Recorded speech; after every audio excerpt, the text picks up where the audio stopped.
Hello everybody, welcome to the Wonky Angle, where I talk about electronic music, both new and old. And today I'm talking about the new album from DJ Shadow, Action Adventure.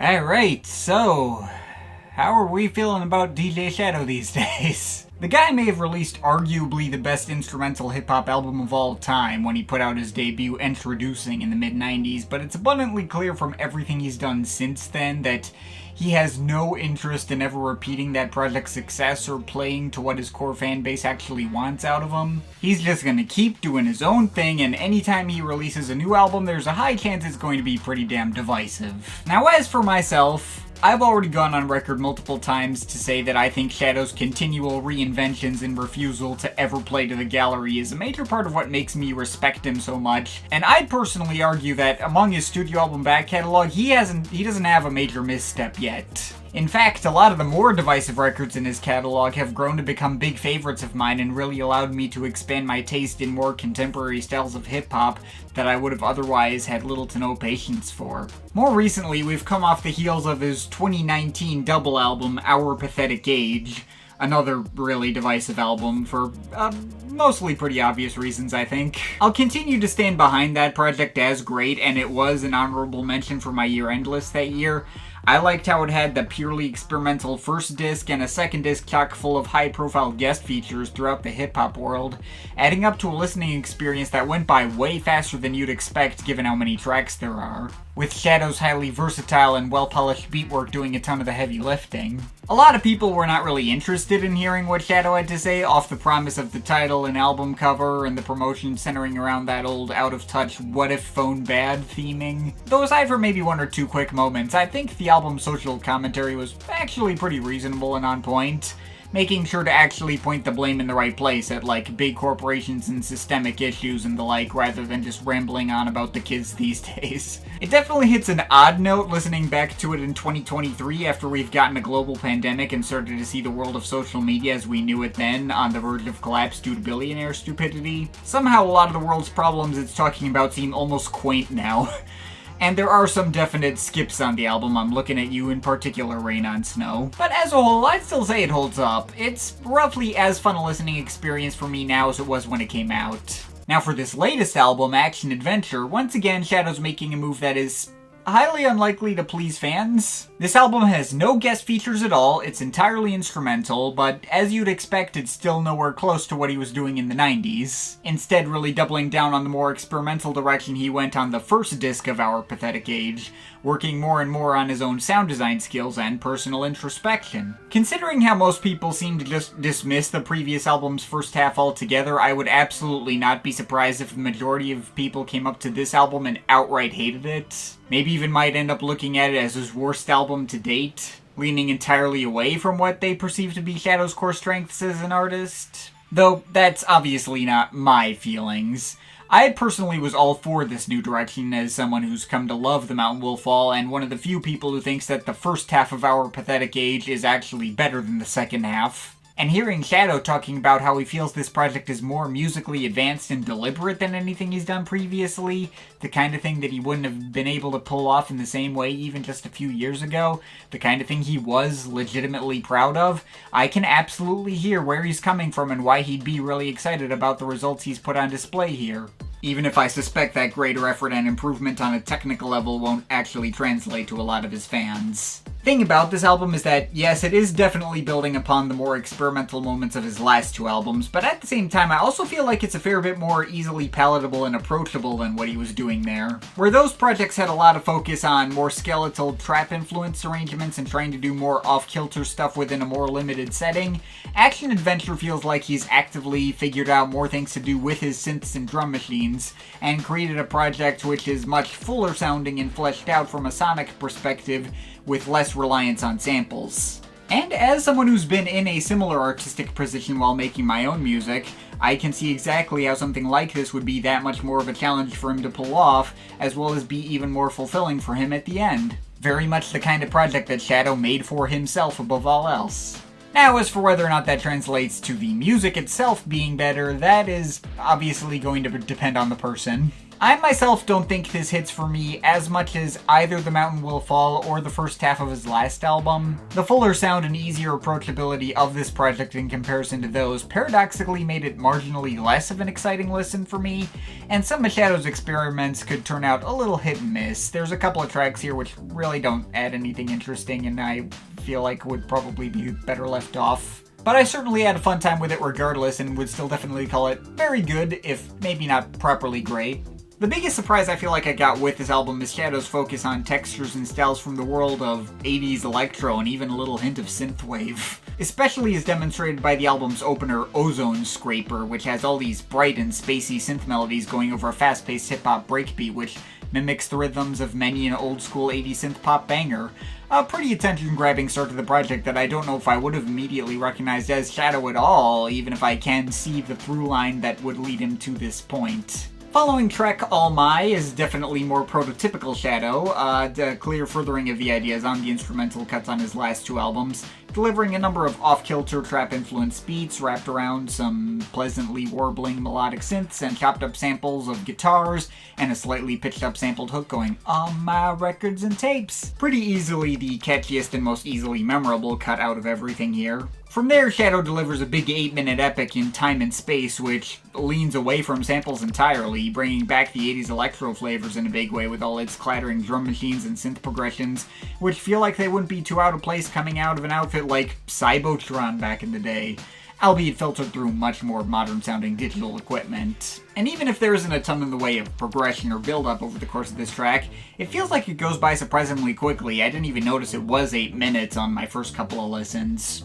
In fact, the next track, Craig, Ingalls, and Wrightson, more often than not just blended directly into that track without me noticing most of the time as well. It does have some cool, menacing, rumbling synth bass that envelops the rest of the track, going up next to the wiry leads and more standard trap beats.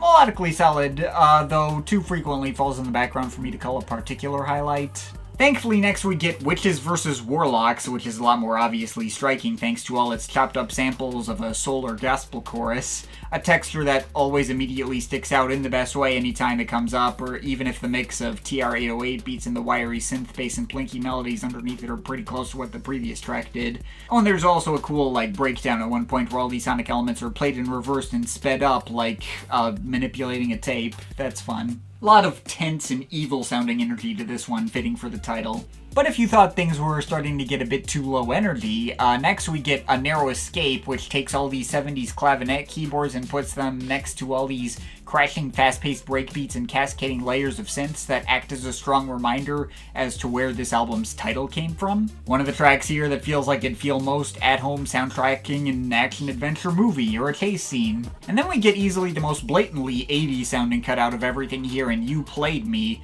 Everything from the clattering and clapping beatwork to the synth horns and blubbering bass screams early 80s synth pop and electro. Even before the poppy soul sample introduced on top even further enhances that effect. Almost sounds like he could have pulled in someone like Harold Faltermeyer to help produce or something, I don't know. Not at all the kind of track I would have expected to hear out of Shadow, but definitely a fun time, and the tune he's assembled here hits pretty hard for what it's going for.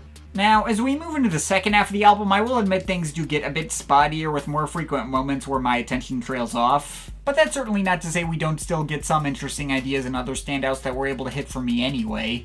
Free For All isn't really a big favorite, as I can find it to be a little goofy and ridiculous, but it is an interesting idea that sticks out from the crowd.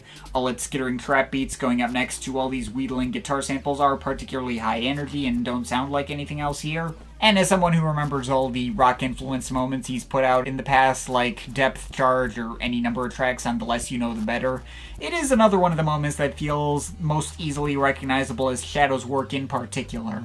Now then we get a track like The Prophecy, which is definitely the moment here where I feel like this album most frequently loses my attention altogether. I do kind of like the idea behind it of all these unpleasant, dissonant, atmospheric pads going up next to some of the most off-kilter and strange drum machine patterns he's delivered up to this point in the album, but in execution it's not so much intriguing as it is kind of dull and sluggish and ends up weighing down the pacing more than anything. This track weirdly felt markedly longer to me than either of the 8-minute tracks included on this thing. And following track Friend or Foe, while better isn't really a major bounce back either, the way the wiry synth melodies and clattering beats and bass come together on this one, doesn't stand out that much. Sounds pretty similar to an earlier track on this thing like Craig Ingalls and Wrightson.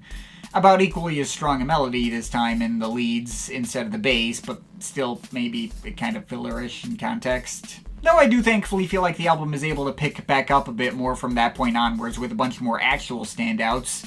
Fleeting Youth and Audible Life shows Shadow delivering a stripped-back solo piano piece with no accompaniment at all, beyond a few squirting and tapping synth effects and lots of fake vinyl crackling. And it makes for one of the easy biggest emotional heights on the album. Reminds me a lot of what he did on his track We Are Always Alone on his last album, acting as an equally effective sequel to that track with equally as lonely and isolated an effect. And we get Reflecting Pool, the album's other big near 8-minute epic, which seems to be a bit of a particularly controversial one with fans. I've seen a number of people highlight this specific track as being like really boring and a clear demonstration of this album's failings. But I have to wholeheartedly disagree with them. In fact, I think this has a solid shot at being my favorite track in the bunch. It does definitely have a bit of a slow start with its off-kilter and offbeat tapping and thudding percussion going up next to a subtle pad and some wailing ambient melodies and one very strange incomprehensible vocal sample echoing away in the background. Very low-key and meditative stuff. But then right before the 2-minute mark, there's a quick moment of all these crashing live drums coming in to kick the whole track into high gear, and from there we wade through lots more atmospheric synths of various shapes and textures, which again maybe add up to like this single ambient subspace which doesn't change much for the rest of the track, but one that very much keeps me invested through that whole running time. I feel like a lot of the synth and drum machine work throughout this album could land maybe a little bit on the thinner side and perhaps feel revealing for the simplicity of his arrangements in a slightly less than flattering way, at least by comparison. But this feels like the most impressive and well layered his sound design has ever gotten without relying on samples. It sounds great. There is one last misstep for the album in penultimate track, Forever Changed, a track that nearly became a big favorite for how well enveloping its moody and melancholy ambient synth melodies were, but that effect was kinda ruined by all the chipmunk vocal samples introduced later that totally took me out of the mood it was trying to build. But thankfully we're able to bounce back from that misstep for the album's closer, She's Evolving, which delivers another one of the more unique and interesting mixes of sounds, with another very subtle and heartfelt ambient pad being contrasted by all this distorted and heavy beat work that almost has a little bit of an industrial flavor to it, and being complemented well by some of the synth-wavy tones from the album's opener returning, as well as these mildly quirky samples of some female a cappella singer making wordless vocalizations, acts as both a solid showcase for how Shadow's sound design has come, as well as a solid emotional clincher to send this entire project off on a high note. And that's finally everything on Action Adventure. Bit of a conflicting listen, one that might leave me feeling more like I like what it represents for Shadow than what it actually delivers. The sound design, while more advanced and complex and more reflective of Shadow's personal input than anything he's done previously, doesn't always sound the most impressive in a vacuum. There are a number of moments scattered throughout this project that just aren't that interesting, and I definitely could have cut this album down. There's like 4 tracks that did not need to be here. But again, I have absolutely no trouble imagining that this was more of a personally fulfilling challenge for Shadow to make than any other record of his in a long time. I know well as an artist who's primarily worked with samples and attempted to partially transition away from them that this is absolutely not as easy a transition to make as it might look from the outside. I know from experience that building material mostly from scratch like this is markedly more difficult, especially if you're used to mashing up snippets of existing recordings. And I also know the frustration of the higher effort and personal challenge not leading to the greater reward from your audience at the end, though Shadow strikes me as the kind of person to not really be swayed by what his audience thinks in the first place. I seriously doubt that Action Adventure is going to go down as a big fan favorite, and I won't be surprised if a bunch of the comments on this video lean towards the outright negative. And even I'm kind of wondering whether this might be my least favorite of his albums, but if it is not by much. It still does not feel like a misstep to me. At worst, it's like roughly on par with The Less You Know The Better. I think that album's more consistent than this one, but I think this one obviously is a lot more daring. I have all the more respect for Shadow for going through with it, just as I have all the other off-brand non-fan-pleaser moments he's delivered in years previous. And there are more than enough moments here that do really work in the way he was intending for me to still say I came out of it happy with what I got. There are more hits than misses for me, and I'm still left feeling like I'd be game to see Shadow continue in this direction if he so feels like it. It's not a great album, but it is still a good one for sure. I think I'm feeling a strong 7.3 out of 10 on it. But of course, this is just my opinion. You can feel free to disagree with it, but I'd like to hear your thoughts, so leave the comments in the comment thing down there. Shout out to my Patreon supporters. They're awesome people. You want to add yourself that list, link to my Patreon is in the description. But yeah, that's pretty much it. That's all for today. See you next time.